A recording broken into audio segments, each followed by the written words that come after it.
Hey, and welcome back to Strange Minds 6. I'm your host, Ruby, and today we're going to be getting back into Strange Things Are Happening in Creepers.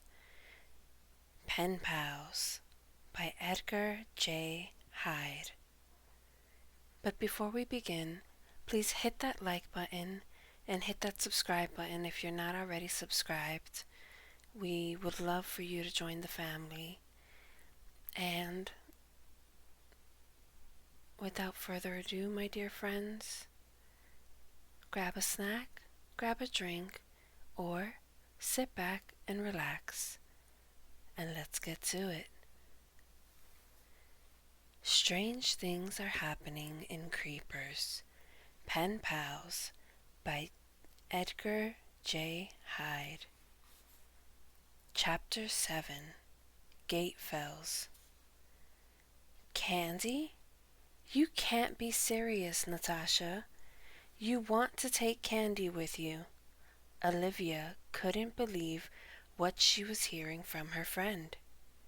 It's just for fun, Natasha laughed into the phone. It's the day after Halloween. Maybe Elise was planning on having us bobbing for apples. Anyway, my mom bought so much and she still has it all in the kitchen. I'll fill a few bags and bring some. Olivia had gone quiet on the other end of the phone. Are you still there, Olivia? Natasha asked. Yes, I'm still here, Natasha. It was just you saying this was the day after Halloween that made me remember the date, November 1st. It was on this day in 1820 that Susanna died, remember? Natasha had momentarily forgotten. Yes, I do remember, Olivia. Look, should we do what we did last night? Go to Elise's house, have a good time, and put Susanna in the back of our minds for now? I mean, let's face it, nothing strange has happened for a couple of days. Maybe the whole thing was in our imagination. Olivia started to protest, but Natasha interrupted. No, okay, I know you're right.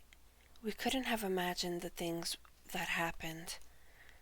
Let's say that after today, we look at this whole thing again. Go back to the library and maybe ask Mrs. Florence some direction or direct questions. You never know what she might be able to help us with. Olivia took a deep breath. Okay, Natasha. I guess you're right. I'll meet you at the bottom of the lane next to the new hospital. I'll give Marcy a call and tell her we'll wait for her there too. See you in half an hour or so. Olivia hung up the phone. Natasha was right. She must put this thing in the back of her mind. Susanna Craigson was dead, and there was nothing she, Olivia Golden, could do about that. She picked up the phone and dialed Marcy's number. No one answered. Strange, thought Olivia. Maybe she's already gone up to Elise's house. Although I would have thought she would have wanted to meet up with Natasha and me and all go together. Maybe she went to the store to pick up some things before she goes, and we'll meet her on our way. Olivia ran upstairs to pick up her warm jacket. It was chilly outside these days, and she wasn't sure if Elise planned for them to spend the day indoors or out. Better to be prepared. Hurry up, slowpoke, Natasha shouted to Olivia. It's freezing out here. Olivia hurried along the pavement toward her friend. Sorry, I kept calling Marcy, but she wasn't answering, replied Olivia. Natasha shrugged. Maybe she's already at Elisa's house. Who knows? Let's hurry up, though. Hopefully she'll have something hot to drink waiting for us. The girls began their ascent toward Gate Fells. The house was situated almost at the highest point of the town. They climbed together in silence, the silence that comes only from knowing someone your whole life. Olivia broke the silence to ask, "Do you know what Elisa's parents do for a living, Natasha? The family certainly seems well off." Again, Natasha shrugged. "No, I kept meaning to ask my mom, but I never did. All I know is they live in a large fancy house on top of this hill, and that Elise gets everything she wants." The girls were now on the grounds of the old house, and Natasha was struck not only by the beauty of the large yard that surrounded the house, but by the sheer size of everything. "Wouldn't it be amazing to live here, Olivia? Look at how big everything is." Olivia didn't answer.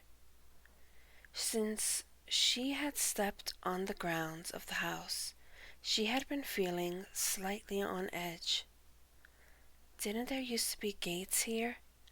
she asked Natasha, pointing to the edge of the lawn. Natasha turned to look at her. "How would I know that?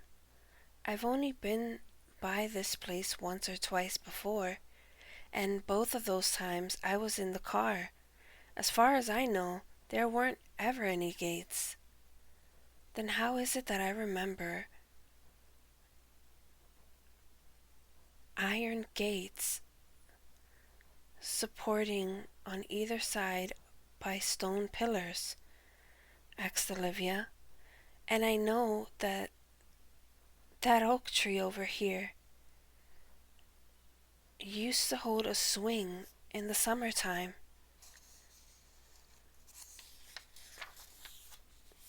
Olivia was becoming more and more animated now as she spoke. Her eyes were bright as she looked all around her. "There, look, the window I used to sit at before dinner. If you sat in a certain position just before dusk fell, you could see Papa dismount." Natasha was staring very hard at Olivia. This whole thing had affected Olivia more than she could have imagined. Natasha took Olivia's hands in her own. "Olivia, you have to calm down, Olivia. Please." Olivia's eyes were wild, darting in every direction. She was smiling, laughing almost, but it was a hollow laughter that chilled Natasha's heart. "Olivia, please. You're scaring me. Who is Ellen? Papa dismounting? I don't know what you're talking about." "Natasha! Olivia! Over here!" Both girls turned. Elise was standing in the doorway of the house, waving frantically. "Come on, you two!" she shouted. "I thought you'd never get here." Natasha turned back toward Olivia, still holding her hand. The wild-eyed look had gone, and the Olivia she knew again stood beside her. "I'm all right, Natasha. Honestly, I don't know what just happened. I had the strangest feeling that... Oh, forget it. Come on." She rubbed at her eyes, as though she had just woken up from a deep sleep, and pulled the collar of her jacket up even more. "Elisa's waiting for us. Let's go." Both girls walked up the short path which led to the entrance of Gate Fells, each of them trying to put aside their uneasy thoughts. Elise led them into the enormous kitchen. There was a blazing log fire, in the large fireplace, and she had just made hot chocolate. Okay, hot chocolate with peppermint, hot chocolate with orange, hot chocolate with coconut, or hot chocolate with extra chocolate, she offered. Oh, anything, just as long as it's warm. Natasha smiled. It's really cold out there today. Elise turned to pour the boiling liquid into the waiting mugs as Natasha stole a glance at Olivia. She seemed to be completely back to normal.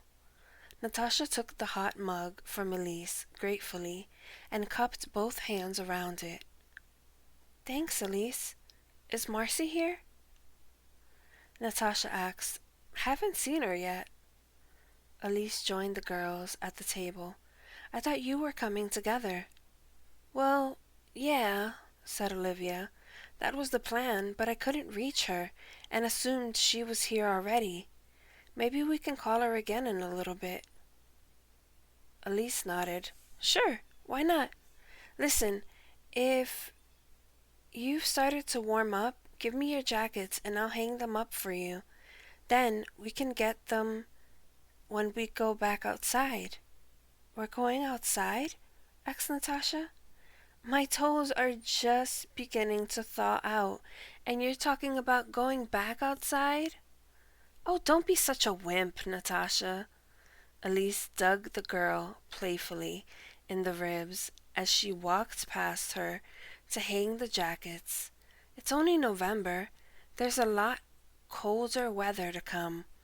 I thought you two would love to wander around the grounds later. Olivia shifted in her seat. I, for one, would love to have a look around, Elise. I'm very interested in the history of the place. Maybe you can fill us in on the details. Elise smiled. Well, my mom and dad would probably be better at that. Although I do know some things, I'll try my best. Natasha raised her eyebrows at Olivia. Oh well, she thought. Maybe it's good to find out more about this place. After all, it seems to strike a chord of recognition with Olivia, and maybe Elise can explain some of the morning's weird events. She helped herself to a chocolate cookie and pulled her chair closer to the open fire. Chapter 8. Please don't be a rat. Elise, can I use your bathroom? Asked Olivia. Sure. Go back out the way we came in. Take your first left, then first right. You can't miss it, Elise replied. Meanwhile, Natasha and I will go down to the library. If you want to find out about the history of gate fells, that's the place to do it. I'll take Natasha first, then meet you back in the kitchen. Natasha and Elise made their way from the kitchen down some winding stairs that led to a long, narrow corridor. Wow!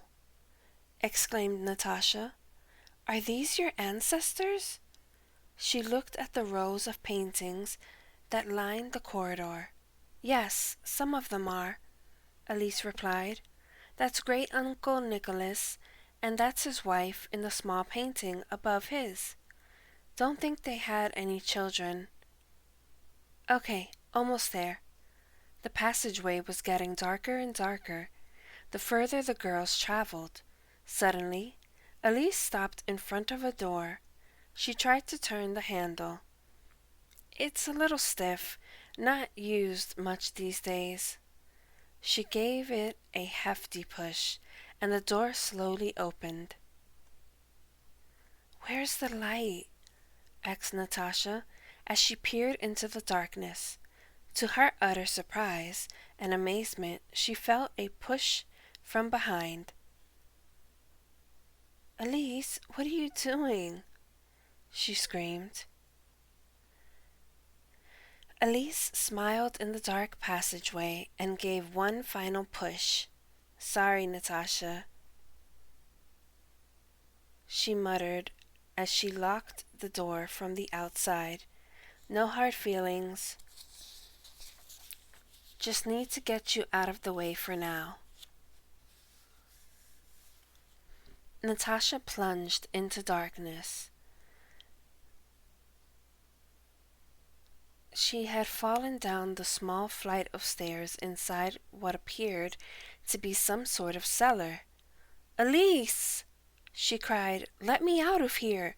If this is some sort of game—" She tried to stand, but had hurt her ankle in the fall. Her hand felt wet when she lifted it to brush her hair from her eyes. She must have cut it on the stairs when she tried to break her fall. Suddenly, something scuttled past her, and she could just about make out its shape in the darkness. "Oh God," she thought, terrified and hurting. "Not rats. Please God, not rats." "Where's Natasha?" Olivia asked as Elise returned to the kitchen. "Oh, she's looking something up," she said. "Then she's joining us outside. Here, I brought your jacket. But aren't we going to the library with Natasha first?" asked Olivia. "No, no," Elise reassured her. "She said she'd only be a minute or two. Then she'd come and join us. Come on, let's go. I'll show you around. I thought you were curious, aren't you?" Olivia took her jacket from Elise's hand. "Oh, yes, I'm curious. Where should we start?" The two girls made their way outside and around the back of the house. "The boating lake. It's still here," cried Olivia. "Yes, it's still here," returned Elise. "Why wouldn't it be?" "Well, I just thought, with Susanna drowning here and everything, that maybe the lake would have drained and filled in," said Olivia. Elise did not register surprise at the mention of Susanna's name. "Oh no," replied Elise. These old boating lakes have their uses. She smiled at Olivia. Let's go out in the boat. Let's go out in the boat. It looks old, I know, but it's completely safe." Olivia started to follow her, then stopped in her tracks. "Elise, do you know the story of Susanna? It's just that you didn't stop me just now to ask how I knew about it." Elise turned to face her. "Of course I know the story. She was a relative. Come on, you first. I'll hold your hand while you step into the boat." "I'm not sure," Olivia started. Do your parents allow you? Just get in, Olivia," Elise snapped, almost pushing the girl into the boat. "Elise, don't push. You'll rock the boat," said Olivia, who by now was a little alarmed. Elise laughed. "Don't push, Elise. You'll rock the boat," Elise mimicked in a childish voice. "Always the helpless little baby hiding behind Natasha. Well, Miss Golden, I've had just about enough of your whining." Elise began to unfasten the boat from its moorings. She lost it, thought Olivia. Where on earth was Natasha? "Elise, please stop this," she pleaded. "Oh no," returned Elise. "I can't stop now. I've waited years for this, don't you see? I have to avenge Susanna Craigston. Remember the girl who died here? Except she shouldn't have died. Let me turn the clock back for you. Are you comfortable? Then I'll begin." Elise cleared her throat while the boat started to drift slowly away from the lake's edge. The Craigson family, mother, father, and Susanna, that is, settled here in the early 1800s. Susanna was their only child, loved by both. The girl was introverted and did not make friends easily because she was self-conscious about her limp. The townspeople frowned on newcomers in those days, especially those who were a little different.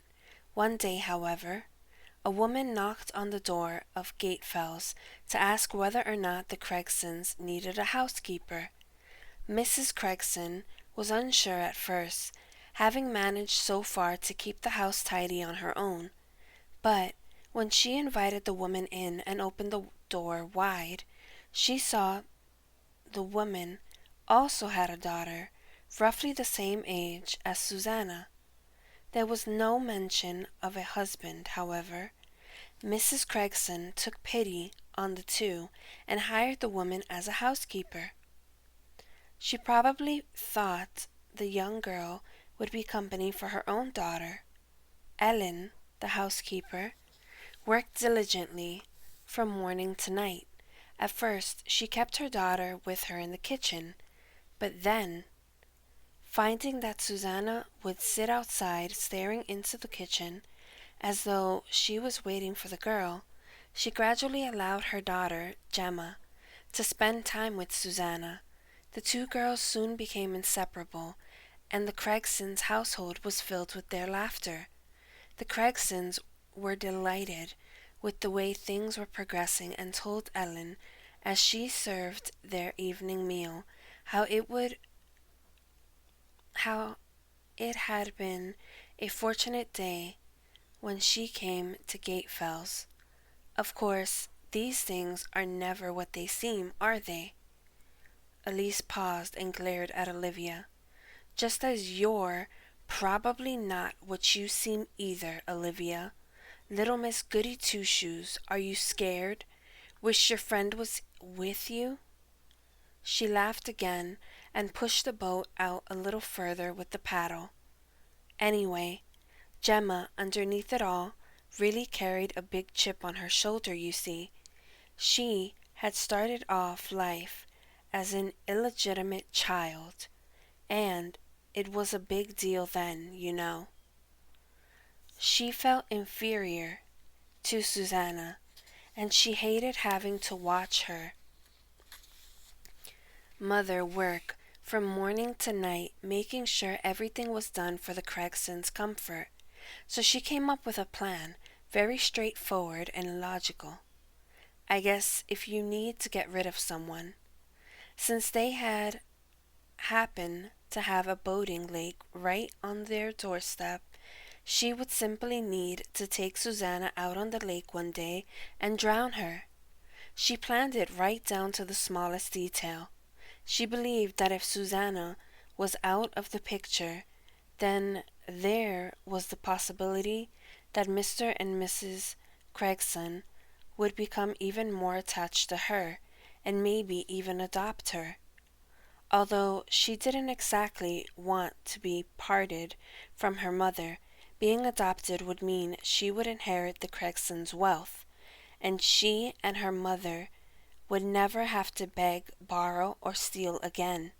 She knew Mr. and Mrs. Craigson were fond of her, and she did everything in her power to weasel her way even more into their affections. There used to be a boathouse here at that time, and Gemma put dry clothes there on the faithful day, in preparation for what was to come.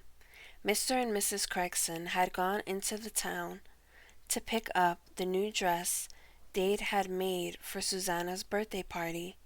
She would be 14 years old the next day. They were planning to take the girls to a new restaurant that had just opened up in the next town.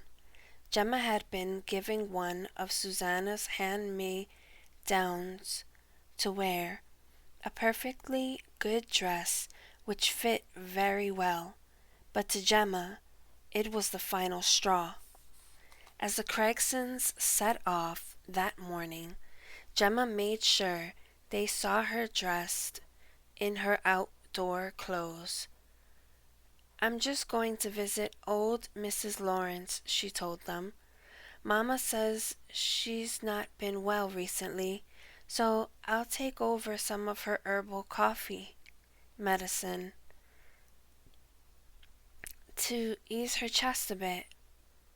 What a kind girl, they both thought as they waved goodbye. "Amazing how you can just fool some people," said Elise, again coming back to the present. Olivia was as white as a sheet. Slowly, the boat was drifting to the center of the lake, and Olivia could feel that her feet were getting wet. "Oh, didn't I tell you?" laughed Elise. "There's a hole in the bottom of the boat. It's small, but big enough to let the boat fill up in about half an hour. Just long enough to make sure you're frightened half to death. Then you'll know what poor Susanna went through." Olivia looked down, and sure enough there was a hole just at the far end of the boat, and a small puddle had gathered there. "Elise, please," she begged. "What does all this have to do with me? Why are you making me pay for Susanna's death? I didn't have anything to do with it. It was before I was born. Elise, help me." But Elise seemed to stare right through her. Her eyes looked as cold as steel. Olivia knew that Elise would never help her. "Natasha," Olivia whispered, "I need you. Please help." A single tear rolled down her cheek.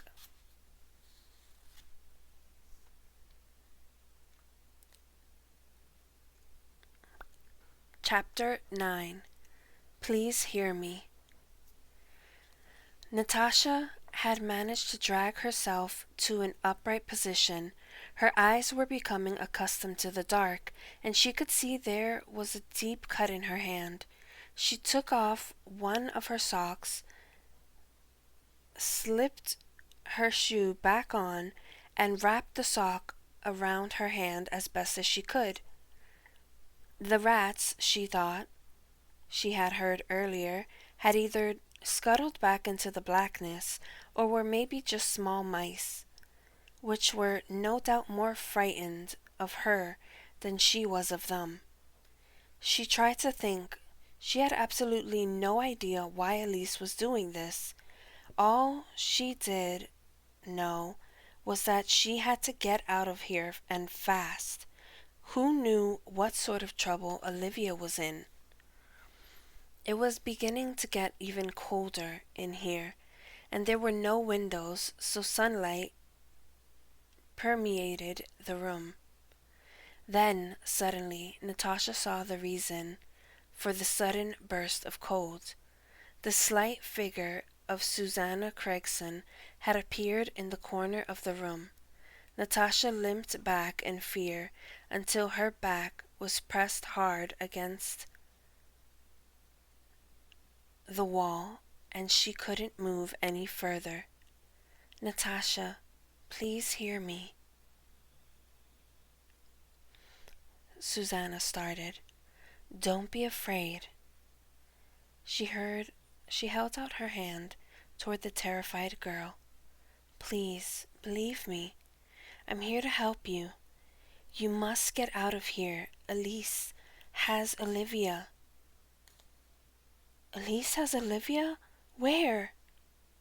Natasha asked. She tried to move. Oh, darn it! She kicked at the wall in frustration, momentarily forgetting her swollen ankle and drawing back in pain. "How can I get out of here?"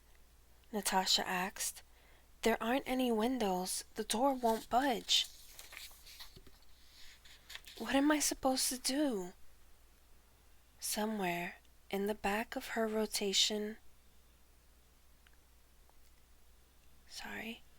somewhere in the back of her rational mind, she was thinking, I'm talking to a ghost.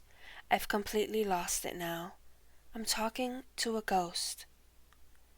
For now, though, rational thoughts took second place to the crisis at hand, getting out of this dark cellar and finding her friend. Susanna spoke again. Natasha, you must listen to me, and listen carefully. I lived in this house once upon a time, and I know the passageways. If you follow my instructions, I can get you out of here, but you must listen very carefully.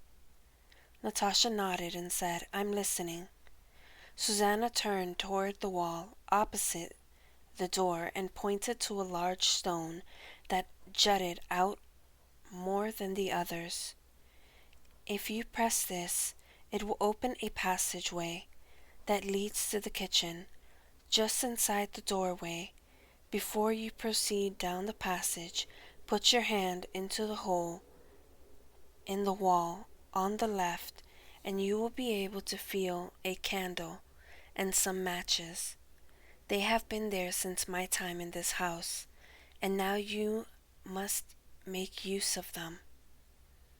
Susanna gave more directions as Natasha listened intently, trying to ignore the pain in both her hand and her ankle. Quickly, Natasha. Susanna's figure started to fade. You must hurry. There's no time to waste.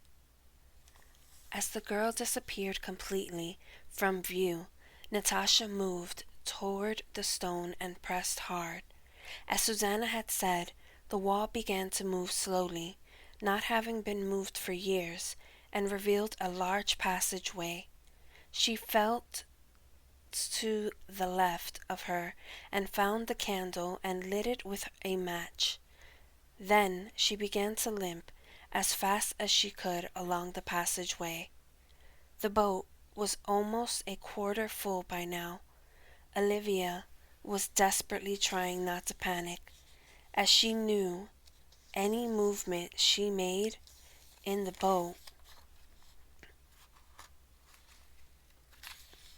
would make the situation worse. Sorry, you guys. It would make the situation worse. Elise, meanwhile, had resumed her story, and so Gemma waited until the Craigsons were out of sight before she went inside, discarded her outer garments, and went to seek out Susanna. She found her outside and quickly set her plan into motion. She invited her out in the small rowing boat, which was always moored to the side of the small lake. When Susanna showed some fear because she couldn't swim, Gemma quickly dispelled her doubts and reassured her that everything would just be fine. Would she, Gemma, let anything happen to her dearest friend? Susanna smiled. She thought she was being silly. Gemma would take care of her, hadn't she always? The two girls went to the lake and helped one another into the small rowing boat, each holding a paddle. Gemma began to sing. Row, row, row your boat, and Susanna joined in, both girls laughing together as they neared the center of the lake. Then, just at the center, the deepest part, Gemma dared Susanna to stand up, saying that she also would stand. After some hesitation, the trusting young girl did as she was told. But when Gemma stood, it was to grab the girl and push her out of the boat and into the dark, murky waters. Susanna bravely tried to fight her off, her eyes wild with both fear and disbelief. But she was a small girl, and her strength could not be compared to that of Gemma's. One final push, and she was in the water. Gemma didn't wait to see whether or not her friend's head would bob back up. Instead, she rowed to the other side of the lake as quickly as she could in order to retrieve her dry clothes from the boathouse where she had placed them that morning. Susanna did surface at least twice, struggling to breathe and calling out for her beloved parents as she fought for her life. The last sight she saw, just before her lungs filled completely with water, was that of her friend clambering from the boat at the lake's edge. The last emotion she felt was betrayal. Betrayal, Olivia. Is that what you're feeling? That I've betrayed our friendship. I hope you're feeling that. I hope you're feeling the same fear Susanna felt, because you know that I will never help you. Olivia, crying silently, looked at the girl standing on the shore of the lake and said nothing. Elise had started to speak again. Of course it didn't work, she continued. The Gregsons were so distraught at the loss of their poor daughter that they couldn't even bear to look at Gemma. She reminded them of Susanna so much. The final straw came one day a few weeks later when Gemma dressed up in Susanna's new dress, the one she was going to wear for her 14th birthday. She thought maybe Mr. and Mrs. Gregson would like to see her wear it, and that their hearts would soften when they saw her looking so beautiful in it. Of course, the silly girl only upset them even more. Mrs. Gregson was almost hysterical with grief, and Mr. Gregson shut himself away in his studies. Downstairs in the kitchen, Aline chastised her daughter for being so vain. She was aware of her daughter's faults, and that the girl could be vain, greedy, and spiteful. Although she tried to banish the thought from her mind, she wondered sometimes if Gemma had been involved in the boating accident. The Gregsons' grief was such that she felt like a complete outsider, and that her daughter's presence was a constant reminder to them of Susanna. She left some weeks later and settled in a town a few hundred miles away. Aline Golden. Does that name mean anything to you, Olivia? Olivia started. Golden? It's a common name, Elise. Why should it mean anything to me?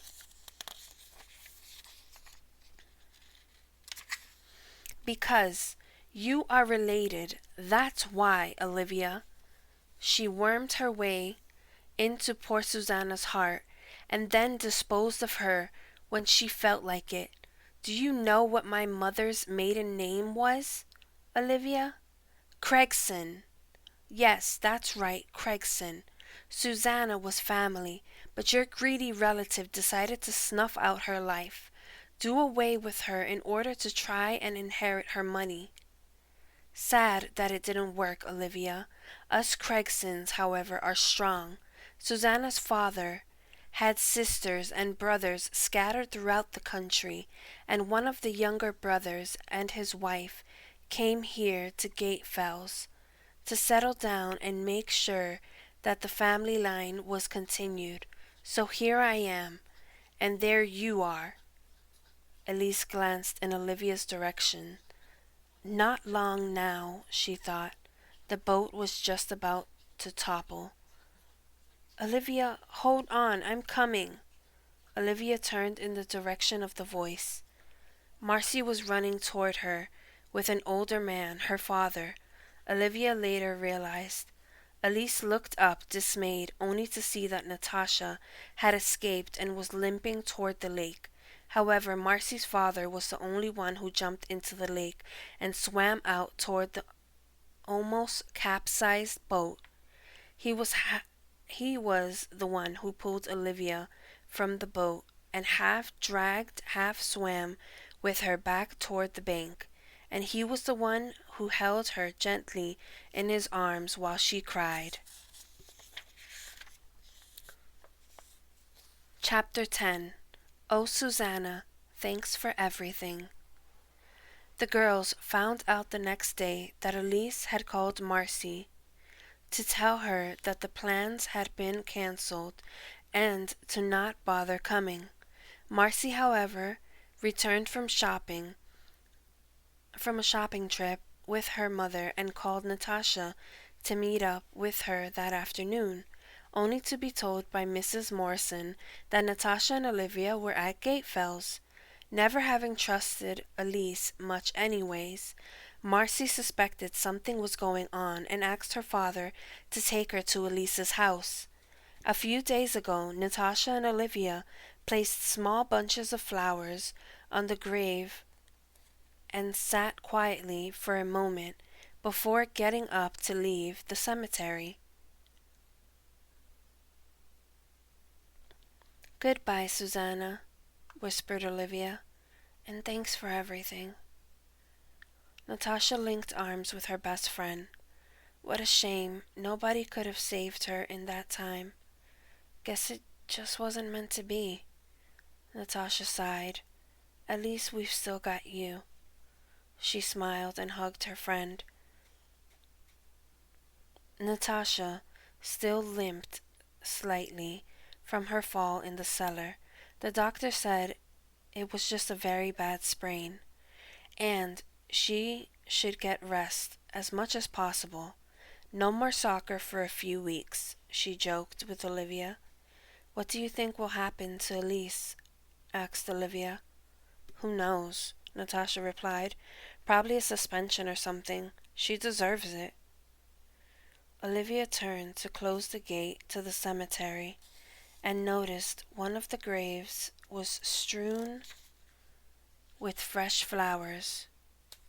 She raised her eyes to look at the tombstone. There was only 2 words inscribed there: Gemma Golden.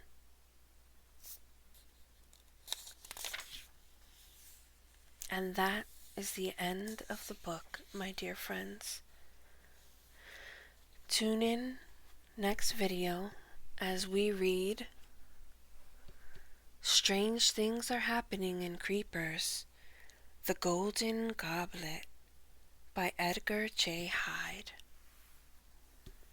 This has been Ruby, signing off, my dear friends.